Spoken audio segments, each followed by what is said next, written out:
তৃণমূল কংগ্রেস সহ বিভিন্ন দল ছেড়ে বিজেপিতে যোগ দিলেন প্রায় ৫৫টি পরিবার। ঘটনাটি বীরভূমের নলহাটিতে।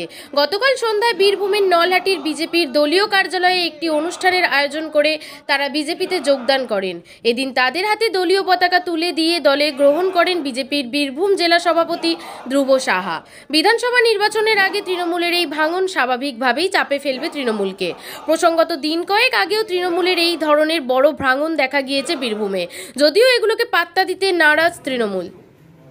দেখুন, আজকে তৃণমূল কংগ্রেস বিভিন্ন জায়গায় সভা সমাবেশ করছে আর তৃণমূলের নিচুতলার লোকেরা তৃণমূল ছেড়ে চলে যাচ্ছে। ইতিপূর্বে আমাদের নলহাটি পৌরসভা থেকে 5 জন তাদের পরিবার নিয়ে 35 জন লোক জয়েন করেছে।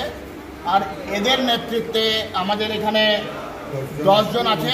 এদের নেতৃত্বে 250 জন মানুষ ভারতীয় জনতা পার্টিতে জয়েন করেছে।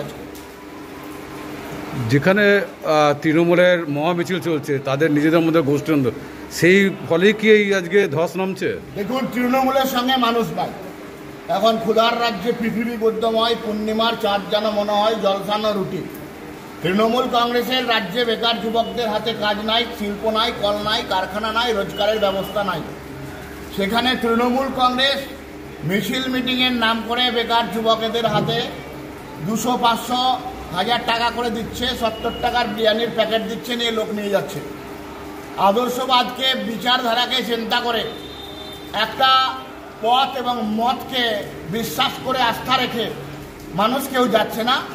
শুধু কিছু টাকার প্রলোভনে, এবং যারা যাচ্ছে তারাও স্বীকার করছে যে হ্যাঁ আমি গেছিলাম, এবং তৃণমূলের নেতা কে কোথা থেকে কখন টাকা দিচ্ছে সেটাও সামনে চলে আসছে। সুতরাং এইভাবে লোক জমায়েত করে টাকা নিয়ে গিয়ে, লোক নিয়ে গিয়ে তৃণমূল কিছু করতে পারবে না। তৃণমূল স্তরের লোকেরা ভারতীয় জনতা পার্টির দিকে গতকালকেও জয়েনিং করেছিল, আজকেও জয়েনিং করেছে, এবং আগামী কালকেও জয়েনিং হবে শিউরিতে। এবং প্রত্যেক দিন দেখবেন কিছু না কিছু লোক প্রত্যেক দিন ভারতীয় জনতা পার্টিতে জয়েন করবে। তৃণমূলের রক্তক্ষয় শুরু হয়ে গেছে।